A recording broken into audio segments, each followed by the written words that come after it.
اور وہ سوال بیسیکلی مدارس میں بچوں پر تشدد کے حوالے سے ہے کہ ہم نے ابھی پاکستان میں بھی دیکھا اور پاکستان کے مین میڈیا پر بھی اسے ڈسکس کیا گیا کہ ریسنٹلی ایک 14 سالہ بچے کے اوپر مدارس کے اساتذہ نے اتنا تشدد کیا کہ وہ ان کتاب نہ لا سکا اور اس نے جان کھو دی۔ ہمارے سیکولر ایجوکیشن کے اندر، سیکولر اسکولنگ کے اندر تو اس چیز کو ایکسیپٹ کیا جاتا ہے کہ بچوں کو فزیکلی پنش نہیں کیا جائے گا کیونکہ اس کے کچھ سائیکولوجیکل ریزنز ہوتے ہیں، لیکن ابھی بھی جو ہمارے سب کانٹیننٹ کے ریلیجیس انسٹیٹیوشن ہیں، ہمارے مدارس ہیں، اس کے اندر اس طرح کی فزیکل پنشمنٹ کو معیوب نہیں سمجھا جاتا۔ تو میں آپ سے رہنمائی لینا چاہوں گا کہ آپ نے بھی چونکہ مدارس کے اندر اتنے لمبے عرصے تک تعلیم حاصل کی ہے اور آپ کے ادارے بھی ہیں، تو کیا بچوں کو اس طرح سے فزیکلی پنش کر کے یہ کوئی قابل عمل طریقہ ہے کہ ان کو بہتر پرفارم کروایا جا سکتا ہے؟ اور اس کے ساتھ ساتھ میں چاہوں گا کہ آپ اس پوائنٹ کے اوپر بھی اپنی رائے ضرور دیں کہ مدارس میں بچوں پر تو ایک تو ہے کہ فزیکلی پنش کیا جاتا ہے، لیکن ساتھ میں ہم کچھ اس طرح کے انسیڈنٹس بھی دیکھتے ہیں کہ بچوں کے ساتھ فزیکلی ابیوز بھی ہوتے ہیں۔ اور اس کے حوالے سے بہت سے اسکالرس جو ہیں، حافظ ابن کثیر صاحب نے، انہوں نے اپنی تفاسیر کے اندر یہ بات ایون لکھی ہے کہ ان کے دور کے جو بھی اکثر حکمران ہیں، جو فقہا ہیں، وہ بھی اس طرح کے غلط کاموں کے اندر انوالو ہیں۔ سب لوگ اس کی مذمت تو کرتے ہیں، لیکن میں آپ سے جاننا چاہوں گا کہ اس کے بیسیکلی روٹ کاز ہے کیا اور اس کو بہتر کیسے بنایا جا سکتا ہے؟ جی بہت شکریہ جناب، بہت اہم سوال ہے آپ کا۔ اہم اس پہلو سے بھی ہے کہ دنیا بھر میں بہت ساری معاشرتی خرابیاں پائی جاتی ہیں، ہم سب کو ان پر اعتراض ہوتا ہے، ہم سب اس پر تنقید کرنا چاہتے ہیں، وہ ہماری نسلوں کی بقا کا مسئلہ بن جاتی ہیں۔ لیکن جس وقت کوئی ایسی چیز جو اسلام کے ساتھ جڑی ہوئی ہو یا اس حلقے کے ساتھ جڑی ہوئی ہو جو دین کا نام لیوا ہے، تو اس کے نتیجے میں مسئلے کی جو اہمیت ہے اور مسئلے کی جو حساسیت ہے اور مسئلے کا جو امپیکٹ ہے وہ دو چند ہو جاتا ہے۔ اس لیے کہ لوگ پھر اس کو مجرد ایک مسئلے کے طور پر نہیں دیکھتے، بلکہ وہ طبقہ جو ایک مشن لے کر کھڑا ہوا ہے، ایک دینیاتی پس منظر میں، ایک الہی کلام کو ریپرزینٹ کرنے کی جگہ پر ہے معاشرے میں، وہ اس کو جس وقت معطوب کرتے ہیں تو اس سے جو اس کا میسج ہے اس کی کمیونیکیشن میں بھی فرق پڑتا ہے، سوسائٹی میں جو اس کی حیثیت ہے، اس کی جو عرفی نوعیت ہے، اس میں بھی فرق پڑتا ہے۔ تو ہمارے ہاں یہ بڑے لمبے عرصے سے زیر بحث ہے، دینی مدارس کے اندر جو بچوں کے ساتھ معاملات ہوتے ہیں، تو اس پر بہت سر جوڑ کر بیٹھنے کی ضرورت ہے، اور اس پر سب سے پہلے علماء کو سر جوڑ کے بیٹھنے کی ضرورت ہے۔ یعنی اس سے قطع نظر کہ یہ سوال سیکولر طبقے اٹھاتے ہیں، وہ اس کو استعمال کرتے ہیں، ان کا دینی مدارس کے بارے میں کوئی اپنا داخلی بغض ہے یا کوئی ان کا ورلڈ ویو ہے جس میں مدارس کی کوئی جگہ نہیں ہے یا وہ اسلام دشمن ہے، سب چیزیں اپنی جگہ پہ ہوں گی، لیکن جو نتیجہ at the end of the day نکلتا ہے وہ یہ ہے کہ مذہبی لوگوں کا سوسائٹی میں جو تشخص ہے وہ خراب ہوتا ہے۔ تو سب سے پہلی ذمہ داری جو اسٹیک ہولڈرز ہیں ان میں خود مذہبی طبقے کی ہے کہ وہ اس مسئلے کی اونرشپ قبول کرے، وہ اس انسیکیورٹی سے نکلے کہ جی فلاں جگہ پر الزام لگ گیا ہے تو اب ہم اس الزام کو رفع کر لیں تو اس سے معاملہ آگے بڑھ جائے گا۔ مسائل جو ہوتے ہیں وہ اپنے کسی تاریخی پس منظر میں پیدا ہوتے ہیں، اس کے کچھ فطری سماجی وجوہات ہوتی ہیں، ان کو جب تک حل نہیں کیا جائے گا اس وقت تک اس طرح کی جو مدافعانہ گفتگو ہے اس کا کوئی فائدہ نہیں، اس کا نقصان ہوگا۔ اور ہم نے دیکھا ہے کہ مذہبی طبقے نے پاکستان میں یہ نقصان اٹھایا ہے، ان کو اس وقت سوسائٹی کے جو سنجیدہ حلقے ہیں، سنجیدہ طبقات ہیں اور جن کو عزت کی نگاہ سے دیکھا جاتا ہے، ہمارے ہاں یہ معاملہ نہیں ہے۔ خود ہمارے جو علماء حضرات ہیں ان کو سوسائٹی جن ناموں سے پکارتی ہے، جو چیز ان کے ساتھ لیبل ہو چکی ہے، جس کی مثالیں آپ نے دی، اور یہ گلی محلے بازار چوک چوراہوں میں اس طرح کی باتیں ہوتی ہیں، تو یہ ایک ایسا معاملہ ہے کہ جس پہ اس طبقے کے بڑے لوگوں کو، حساس لوگوں کو اپنے اوپر اگر کوئی اس طرح کی قدغن پیدا ہو رہی ہے تو اس کو رفع کرنا چاہیے۔ میں آپ سے یہ عرض کرتا ہوں کہ مجھے خود براہ راست دینی مدرسوں میں وقت گزارنے کا موقع ملا، اور میں جدید تعلیم کے جو ادارے ہیں ان میں 12-14 سال گزار کے مدارس کی طرف گیا، گویا جو دنیا کے اندر براڈ بیس ایجوکیشن کے سسٹمز ہیں، جو پروٹوکولز ہیں، نارمز ہیں، ان سے تعارف ہونے کے بعد میں مدرسے کی دنیا میں گیا۔ میں نے وہاں پر جا کر، کیونکہ ہمارے پس منظر میں یہ پورے سوالات کا ایک پلندہ تھا کہ یار یہاں پر اس طرح کی چیزیں ہوتی ہیں اور یہ تشدد کی پناہ گاہیں ہیں اور اس طرح سے معاملات ہوتے ہیں، تو میں آپ سے یہ عرض کروں کہ بالکل وہی معاملہ ہے دینی مدارس کے اندر جو تعلیم کا معاملہ سرکاری اسکولوں میں ہوتا ہے۔ یعنی آپ کوٹ ادو کے یا گھوٹکی کے کسی سرکاری اسکول میں چلے جائیں وہاں پر جو ٹیچر کھڑا ہوا ہوگا اس کے علم کی جو نوعیت ہوگی، دفتر کی جو سہولیات ہوں گی، اسکول کے اندر بجلی پانی غسل خانے کی جو معاملات ہوں گے وہ جس سطح کے ہوں گے، اور کراچی کے اندر ڈی ایچ اے کے اندر سرکاری طور پر بننے والے ایک اسکول کی جو صورتحال ہے وہ جتنی ہوگی، یہی فرق مدارس کا بھی ہے۔ جو مین اسٹریم مدرسے ہیں پاکستان کے، بڑے نمائندہ ادارے ہیں، ان اداروں میں سرے سے میں نے خود 6-7 سال ان مدرسوں میں گزارے ہیں، وہاں پر رہا بھی ہوں، ایک اسکالر کے طور پر بھی، بورڈنگ کے طور پر بھی، سب کچھ ہوا ہے۔ مجھے کبھی بھی شائبہ تک بھی یہ محسوس نہیں ہوا کہ اس نظام میں کوئی اس طرح کی چیز نظام کے اندر پائی جاتی ہے جس کی اصلاح ہونی چاہیے، کہ بچوں پہ تشدد ہو رہا ہے، بچوں کو مارا جا رہا ہے، وہ ممکن ہی نہیں ہے۔ اسی طرح ابیوز کے معاملات کم و بیش ناممکنات میں سے ہیں جو بڑے مدارس ہیں، اس لیے کہ وہاں پر درسگاہیں بنی ہوئی ہیں، ان درسگاہوں میں ایک سسٹم ہے، ایک ناظم تعلیمات ہے، ایک محتمم بیٹھا ہوا ہے، اساتذہ کے گھنٹے ہیں، ایک آتا ہے ایک جاتا ہے، اتنی بڑا ہنگامہ ہے، ہجوم ہے، اس کے اندر کم و بیش ناممکن ہو جاتا ہے کہ کوئی ایسی خلوت کی جگہ ڈھونڈ لی جائے جہاں پر جا کے کوئی اس طرح کی بدفعلی کا ارتکاب کرے، یا کوئی درندہ صفت آدمی اگر دین کے نام پر استاد بن گیا ہے اور اس کی یہ خواہشات ہیں یہ کر لے۔ یہ بڑے مدارس میں اکا دکا کو اس طرح کے واقعات، شیطان جس طرح سے یونیورسٹیوں میں آ جاتا ہے، بڑے پروفیسروں کے آ جاتا ہے، بڑے اسکول ہیڈ ماسٹروں کے آ جاتا ہے، وہ ابیوز کرتے ہیں، بالکل اسی نوعیت کی چیز ہے۔ یعنی کوئی ایسی چیز نہیں ہے جو آپ کے لیے الارمنگ ہو۔ جس طرح شرپسند ذہن کہیں بھی آ سکتا ہے، وہ آپ نے دیکھا پولیس میں بھی آ جاتا ہے، وہ ڈاکٹروں میں بھی آ جاتے ہیں، اس طرح جو جنس کے وحشی درندے ہوتے ہیں، اس طرح کوئی اکا دکا آدمی ان جو مین اسٹریم مدارس کے بڑے سیٹ اپس ہیں ان کے اندر بھی آ سکتا ہے، لیکن وہ آنے کے بعد رہ نہیں سکتا وہاں پہ۔ یہ بالکل امر واقعی ہے، یعنی وہ اطلاع اگر نظام کو مل جائے تو یہ ممکن ہی نہیں ہے کہ وہ اس نظام میں سروائیو کر سکے یا اس کو وہاں پر کوئی پروٹیکٹ کر سکے، اس کو وہاں سے جانا ہوگا۔ تو یہ تو بڑے مدارس کی یا ان مدارس کی جہاں پر باقاعدہ درس نظامی کی تعلیم دی جاتی ہے ان کا یہ حال ہے۔ جو اصل مسئلہ پیدا ہوتا ہے وہ تحفیظ کے مدارس میں ہوتا ہے، جہاں پہ چھوٹے بچوں کو آپ حفظ کرنے کے لیے بھیج دیتے ہیں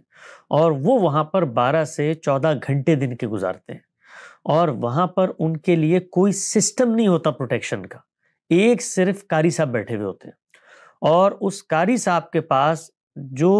اختیارات ہوتے ہیں وہ ان اکاؤنٹیبل ہوتے ہیں۔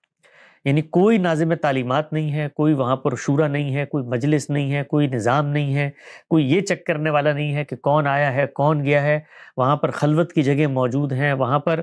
جن لوگوں کو لا کر بٹھایا گیا ہے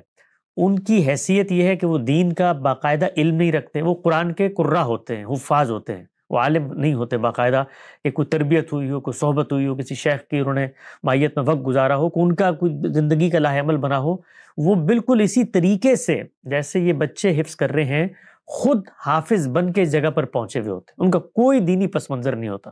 میں نے یہ خود دیکھا ہے کہ ان حفاظ سے آپ قرآن مجید کی ایک آیت کا مطلب پوچھ لیں، جو وہاں پہ حفظ کے استاد بیٹھے ہوتے ہیں، وہ مطلب بتانے سے وہ قاصر ہوتے ہیں، اس لیے کہ عربی زبان کو سرے سے وہ جانتے نہیں ہیں، ان کی کوئی تربیت نہیں ہوئی ہوئی ہوتی۔ تو تحفیظ کے یہ مدارس ہیں جو سب سے بڑا مسئلہ ہے ابیوز کا۔ اچھا، اس میں ایک پہلو تو یہ ہے کہ وہ جو آدمی وہاں پر آئے، مدارس جو بڑے مدارس ہیں وہاں نظام بنا ہوا ہے، وہ یہ دیکھتے ہیں استاد یہاں پر ہے تو اس کو یہاں پر ان کے پاس فنڈز بھی ہوتے ہیں، سوسائٹی ان کو اس درجے میں سپورٹ بھی کرتی ہے، ایک ویژن سے بھی وہ چل رہے ہوتے ہیں، ان کو وہ گھروں کا انتظام کر کے دیتے ہیں، وہاں ان کی بیویاں رہتی ہیں، وہاں ان کے بچے پیدا ہوتے ہیں، ایک نارمل فطری زندگی جو ہے وہ گزارتے ہیں۔ ہم جامعۃ الرشید میں رہے، جتنے اساتذہ تھے کم و بیش ان سب کے وہاں پر مکان موجود تھے، ان کو مفت بجلی دی جاتی تھی، ان کو مفت کھانا دیا جاتا تھا، ان کی میڈیکل کی سہولیات مفت تھیں، ان کے بچے جو مدارس میں نہیں پڑھنے کی توجہ رکھتے ان کو اسکول بھیجا جاتا تھا، باہر کے اسکول میں ہو جاتے تھے، اور وہاں کا جو استاد ہے وہ ایک فطری زندگی گزار رہا ہے۔ انسان کی شخصیت میں اللہ تعالیٰ نے جنس کی طلب رکھی ہے، اس کو غیر فطری انداز میں وقت گزارنے کا پابند کر دیا جائے تو اس طریقے کی شیطان کی مجرمانہ ذہنیت پیدا ہوتی ہے۔ تو وہ جو بنیادی تقاضا ہے کہ جنس کا صحیح چینلائز ہو فطرت کے اصولوں پر، دنیا بھر میں لوگ شادیاں کرتے ہیں رہتے ہیں، تو بالکل اسی طریقے پہ بڑے مدارس میں اس کا باقاعدہ اہتمام کیا جاتا ہے، ان کے پاس فنڈز ہوتے ہیں۔ یہ جو دوسرا معاملہ ہے تحفیظ کے چھوٹے چھوٹے مکتب جو مسجدوں کی کئی چوکٹوں میں، کئی ان کے بیک پہ کوئی کمرہ بنا کر اس طریقے سے کھولے گئے ہوتے ہیں، یہاں پر سرے سے اس کا کوئی انتظام نہیں ہوتا، نہ کوئی اس کو مجلس، مرکزی مجلس چلا رہی ہوتی ہے، نہ جو وہاں پر استاد بیٹھا ہے اس کے لیے باقاعدہ طور پر آپ نے گھر کا بندوبست کیا ہے، اس کو تنخواہ دی ہوئی ہے، اس کی شادی کا بندوبست کیا ہے، اس کی ذہنی سطح کا ایگزامن کیا ہے، شکایت آنے پر کوئی میکینزم بنایا ہے، ان بچوں کے ساتھ کسی اور کا رشتہ ہے اس استاد کے علاوہ جس سے وہ بتا سکتے ہیں کہ کس ولنریبل صورتحال میں رہ رہے ہیں، یہ ہوتا ہی نہیں ہے۔ تو یہ بنیادی طور پر تحفیظ کے مدارس یا جو نظام بنا ہوا ہے اس کے سسٹم کا فالٹ ہے، جس سے یہ کرپشن پیدا ہوتی ہے۔ اس میں جو چند چیزیں ہیں بنیادی طور پہ کرنے کی، وہ پہلی چیز یہ ہے کہ بچے کو حفظ کرانے کا جو پورا کا پورا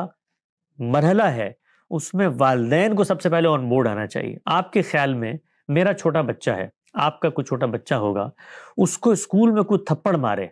اور وہ آ کر مجھے یہ بات بتائے، تو میرا اور آپ کا اس پر کیا ری ایکشن ہوتا؟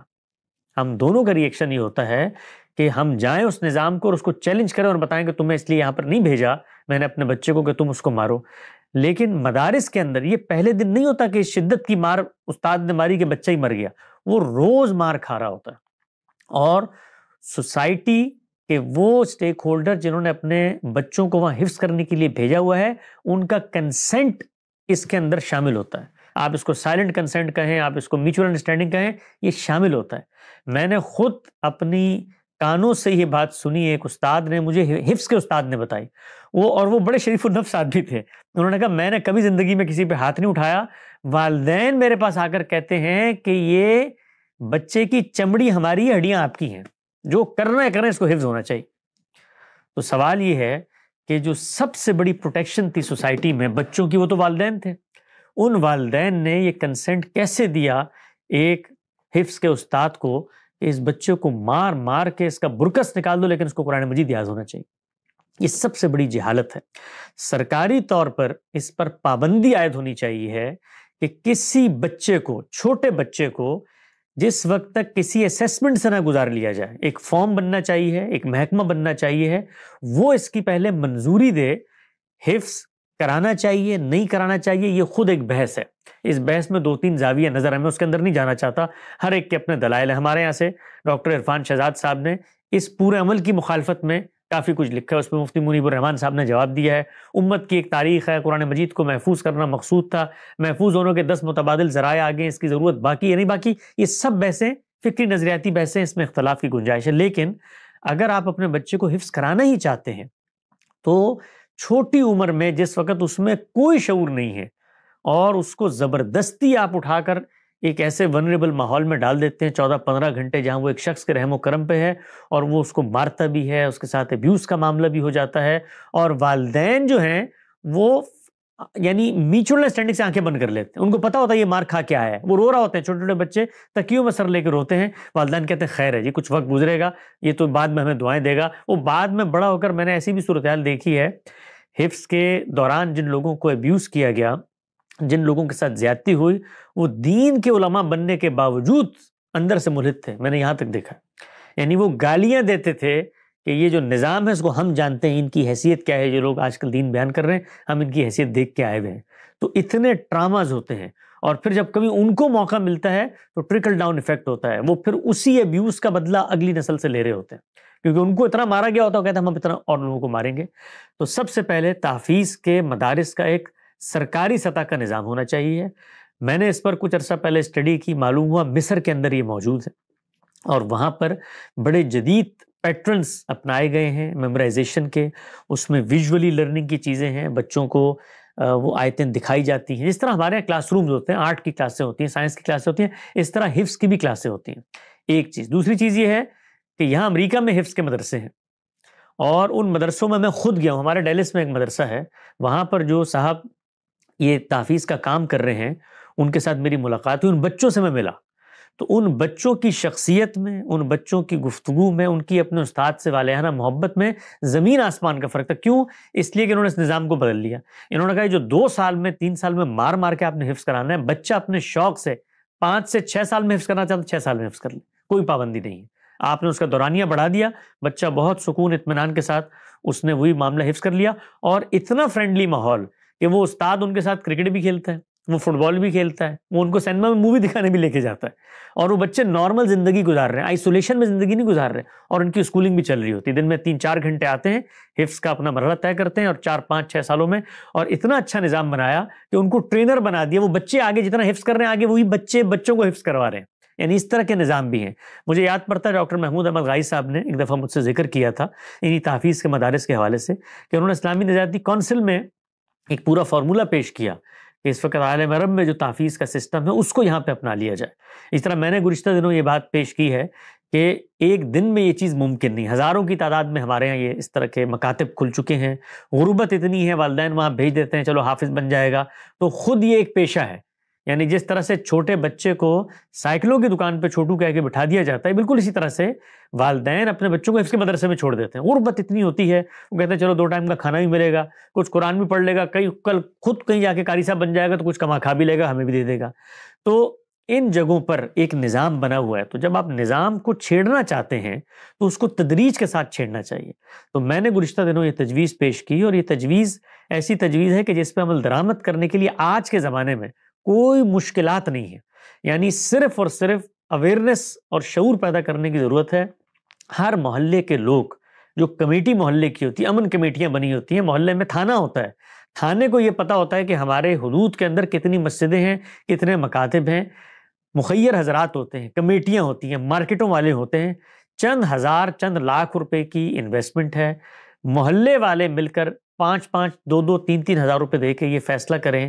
کہ حفظ کے ہر مکتب میں جو اس وقت موجود ہے وہاں لائیو CCTV کیمرہ لگے گا, اور ایک ویب سائٹ بنائیں. ہزاروں لوگ اس وقت فری خدمات دینے کو تیار ہوں گے, IT کی سینٹرلائز سسٹم ہو, اور اس سسٹم کو مانیٹر کرنے کے لیے اوپن کر دیں. فیس بک پہ, انٹرنیٹ پہ ہزاروں کی تعداد میں مسلمان دنیا بھر میں, ہر آدمی اس کو جا کر دیکھ سکتا ہو کہ گلشن اقبال 13D کے اس مکتب کا یہ لائیو فوٹیج آ رہی ہے, یہ پچھلے 1 مہینے کی فوٹیج ہے. والنٹیئرز اس کو جائزہ لیں اور دیکھیں کہ کہیں استاد نے فزیکل ابیوز کیا ہے, کوئی بچہ درسگاہ سے اتنے وقت سے زیادہ باہر رہا ہے, وہ CCTV کیمرہ ان کی انٹری ایگزٹ پوائنٹ پر ہو, ان کی کلاس روم پر ہو. آپ یقین جانیں کہ یہ جو ان اکاؤنٹیبل ہم نے ان کو چھوڑا ہوا ہے, جیسے ہی کیمرہ آئے گا اس کے بعد ایسی اکاؤنٹیبلٹی شروع ہوگی. اور انسانوں کا معاملہ یہ ہے, میں نے لکھا بھی کہ بہت کم تعداد ہوتی ہے جو خود احتسابی اور خود شعوری سے چیزوں کو اخذ کرتی ہے. باہر کیف قانون کا ایک ڈر ہوتا ہے. خود دیکھیں دین نے اپنی دعوت استدلال میں پیش کی ہے, لیکن ساتھ ساتھ وعید بھی سنائی ہے, بھئی نہیں کرو گے تو یہ کام ہوگا. تو ہر جگہ پر دنیا میں یہ دونوں چیزیں پیرلل چلتی ہیں. تو ان کو اکاؤنٹیبل بنایا جائے, ان کے اوپر احتساب ہو, ان کے اوپر کیمرے لگائے جائیں, ان کو یہ بتایا جائے. ہمارا یہ دفتر ہے, میں آپ کو بتاتا ہوں, یہ ہمارا دفتر ہے.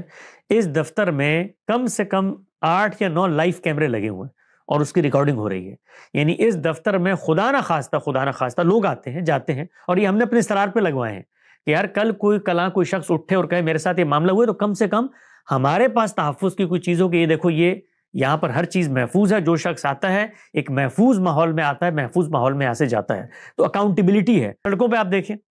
پہلے لوگ اٹھتے تھے, گاڑی چلاتے تھے, کوئی جیسے ہی کیمرے لگے, میں ابھی کچھ گزشتہ دنوں وہاں لندن میں تھا, آپ یقین جانے میں گاڑی چلاتے چلاتے میں اتنا خوفزدہ ہوا, میں اتر گیا, میں نے اپنے ساتھ میں کہا تم گاڑی چلاؤ یار, ہر جگہ پہ کیمرے کی تصویر ہے. ایسا ایک روب پیدا ہوتا ہے آدمی کو کہ وہ نارمل اسپیڈ میں چلانا بھی مشکل ہو جاتا ہے. تو یہ ایک قانون کا روب ہوتا ہے. قانون کا روب جس دن اٹھ جائے اس دن معاشرے برباد ہو جاتے ہیں. اس کے بعد چیزیں ایسی بربادی کی طرف جاتی ہیں کہ لوگ اپنے آپ کو بالکل احتساب سے باہر. ان سوسائٹیز میں جو مغربی سوسائٹیز ہیں, ہم لوگ بہت گالیاں دیتے ہیں ان کو, کبھی آئیں اور ان کے نظام کا مطالعہ کریں اور یہاں دیکھیں کہ سسٹم کیا ہے جس سے یہ لوگ ان معاشروں کو چلا رہے ہیں. ان میں بھی خرابیاں ہیں, ہزار خرابیاں پیدا ہوتی ہیں. خرابی کو نہیں روکا جا سکتا, خرابی جہاں انسان ہوگا وہاں پیدا ہوگی. سوال یہ ہے کہ نظام کیا ہے. یہاں پر اگر ایک دفعہ کسی شخص پہ یہ ثابت ہو جائے کہ وہ چائلڈ ابیوزر ہے, آپ یقین جانیں کہ اس کے لیے زندگی میں جینا مشکل ہو جاتا ہے. اس کو ایک کڑا پیر میں لگا دیا جاتا ہے. وہ جہاں جاتا ہے, جس محلے میں جاتا ہے, پورے علاقے کو, اس طرح دین اسلام میں ہے نا کہ جس وقت عبرتناک سزائیں دی جائیں تو کچھ لوگوں کو جمع کرو. ابھی میں یہاں بیٹھا ہوا ہوں, یہاں پر میں ویب سائٹ پہ ڈالوں تو مجھے آ جائے گا کہ اس محلے میں یہ 4 لوگ ہیں جو زندگی میں کسی مرحلے پر آج سے 30 سال پہلے ان پر یہ الزام لگا تھا اور اس وقت یہ ثابت ہوا تھا اور اس کی انہوں نے سزا بھگتی ہے. تا حیات وہ ریڈار میں رہتے ہیں اور ہر ایک کو پتا ہوتا ہے وہ اسکولوں کے قریب نہیں جا سکتے, وہ ان جگہوں کے قریب نہیں جا سکتے جہاں پر بچے پائے جاتے ہیں. ایسی پابندی ان پر عائد کر دی جاتی ہے. تو ہمارے ہاں یہ جو اس طرح کے لوگ ہیں جن پر یہ ابیوز کے وہ ہوتے ہیں, ہم نے یہ دیکھا ہے کہ ایک مدرسے میں ہوا, اس نے وہاں سے اس کو چھٹی دی, وہ جا کے دوسرے مدرسے میں جا کے اس نے امامت شروع کر دی, یا اس نے وہاں پر جا کے جو ہے تحفیظ کا اپنا مکتب کھول لیا. تو سسٹم بننا چاہیے، سنجیدگی سے اسٹیک ہولڈرز بیٹھیں، اس مسئلے کو پوائنٹ سکورنگ بنانے کے بجائے اپنا معاشرے کا سماجی مسئلہ سمجھیں۔ ہمارے بچے ہیں جو ابیوز ہوتے ہیں، ہمارے ہاں یہ غربت کے مسائل ہیں، ہمارے ہاں تحفیظ کے مدرسوں کے مسائل ہیں، وفاق المدارس اس پہ آگے بڑھے، علماء کی تنظیمیں جو ہر وقت دنیا بھر کو گالیاں دینے کے لیے اور یہ توہین رسالت اور تحفظ ناموس، وہ بھائی یہ تحفظ اسلام کا مسئلہ ہے، یعنی اسلام کے نام لیوا لوگ ہیں اور ان کے اداروں میں اگر یہ ہو رہا ہے تو سب سے اہم مسئلہ یہ ہے، اس پر بھی کبھی کوئی احتجاجی جلسہ کریں، اس پر بھی کوئی جلوس نکالیں کہ بھائی سرکار اس میں ہماری مدد کرے، ہم اس نظام کو ٹھیک کرنا چاہتے ہیں۔ تو یہ چند میری گزارشات ہیں بڑے درد دل کے ساتھ۔ میں اس میں کبھی اس جگہ پہ نہیں کھڑا ہوتا کہ کسی ایک طبقے کو ہدف بنا لوں، یہ خرابیاں ہر جگہ پائی جاتی ہیں۔ آپ کیڈٹ کالجز کی مثالیں، آپ یہ چرچ کی کبھی آپ کو موقع ملے، ابھی گزشتہ دنوں ایک باقاعدہ بہت بڑا اسکینڈل تھا بوسٹن میں چند سال پہلے، اس پر ایک باقاعدہ فلم بنائی گئی ہے اور ہزاروں کی تعداد میں بچوں کے ابیوز کے کیس ہے۔ وہاں بھی دیکھیے کیا صورتحال ہے، چھوٹے بچے جو ہیں وہ وہاں پر آ جاتے ہیں اور وہ ان کے رحم و کرم پہ ہوتے ہیں اور کوئی اکاؤنٹیبلٹی نہیں ہے۔ ہزاروں ابیوز کے کیسز تھے اور پھر اس سے پچھلے جو پوپ تھے انہوں نے باقاعدہ آفیشل معافی مانگی کہ یہ ہمارے اداروں کے اندر یہ کام ہوتا ہے۔ تو یہ ہوتا ہے، دنیا بھر میں ہوتا ہے، جہاں پوڈنگ کے معاملات میں ہوتا ہے، فوج اور اس طرح کے دنیا بھر کے جو ادارے ہوتے ہیں جہاں پر بچے بڑے لمبے عرصے تک دور ہو جاتے ہیں، وہاں خرابیاں پیدا ہو جاتی ہیں۔ ہم نے خود سنی ہے چیزیں اس طرح کی۔ تو ان سب چیزوں کو ہمیں، اگر ہم مسلمان ہیں، ہمارے کسی دینی طبقے پہ سوال اٹھ رہا ہے تو بڑے تحمل کے ساتھ اس مسئلے کو ایڈریس کرنے کی ضرورت ہے۔ جی بہت شکریہ حسن بھائی، جزاک اللہ خیرہ۔ بہت اچھے طریقے سے آپ نے ایکسپلین کیا کہ کیسے ہم اس طرح کی پرابلمس کو اپنی سوسائٹی سے ختم کر سکتے ہیں۔ اور